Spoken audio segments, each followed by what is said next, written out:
नमस्कार मंडळी.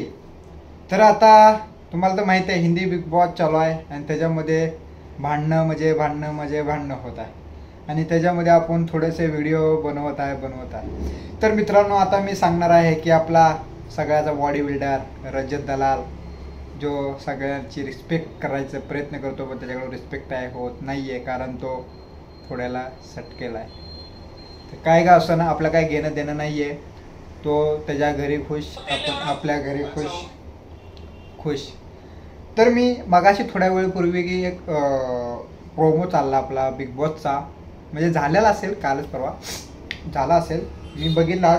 तर त्याच्यामध्ये बिग बॉसनी 150 आयटमचं राशन म्हणजे दुकान ओपन केलं होतं. त्याच्यामधले 50 घ्यायचे आणि 50 आयटम घेतल्यानंतर ठीक आहे, त्यांनी 50 आयटम घेतले. त्यात मग अविनाश आणि विवेन बोलला की माझी कॉपी गेलेली आहे, तर त्यासाठी रिक्वेस्ट करा. तर कोणी नाही बोलले, त्याला नाही बोलले. पण जेव्हा बिग बॉसनी ऑप्शन दिला की विवेनची कॉपी घ्यायची असेल तर तुम्हाला 5 आयटम सोडावे लागतील, मग विवेनची कॉपी भेटेल. तर मग विवेन बोलला की बिग बॉस कर दो. मग तेव्हा सगळ्याला मिरची लागली.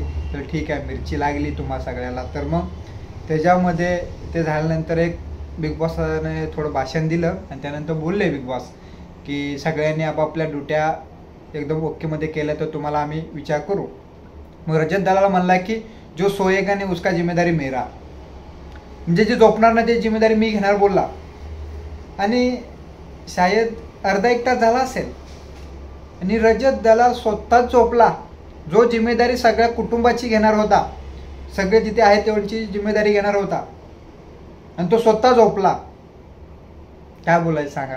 ॲक्च्युली ठीक आहे, तिकडे बिग बॉसने कोंबडा वाजवला वगैरे, उठला वगैरे, परत बोलला पण मी झोपलो असं तसं. ठीक. जेव्हा विवेन झोपायचा, म्हणजे विवेन झोपला होता का नाही झोपला होता बिग बॉसलाच माहीत. कारण तो झोपला म्हणजे असं झोपला होता, तोंड डोळ्यावरती सगळं कापड टाकलं होतं. तो बोलतो की पुढून लाईट येत होती म्हणून मी डोळ्यावरती कापड टाकलं होतं. तर ठीक आहे, डोळ्यावरतून कापड येत होतं म्हणून त्याने टाकली.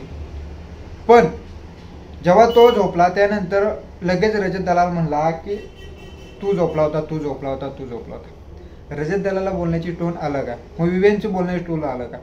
जसा रजत दलाल बोलतो तसा विवेन पण बोलतो. बट ठीक आहे, तिकडे सॉल्व झालं होतं, किसको चौडा हो रहा है किसको नाही हो, ते झालं होतं. जेव्हा करणनी त्याला मिरची मारली रजत दलालला, तेव्हा तो विवेनला गेला तिकडे विचारायला, हात पाठीमाग बांधून, जसं काय हे ते रेटारेटी करायला लागला छाती. अरे तू रेटारेटी कुठे करतो बाबा, काय करतो ते तर बघून करत जा, कशासाठी करतो.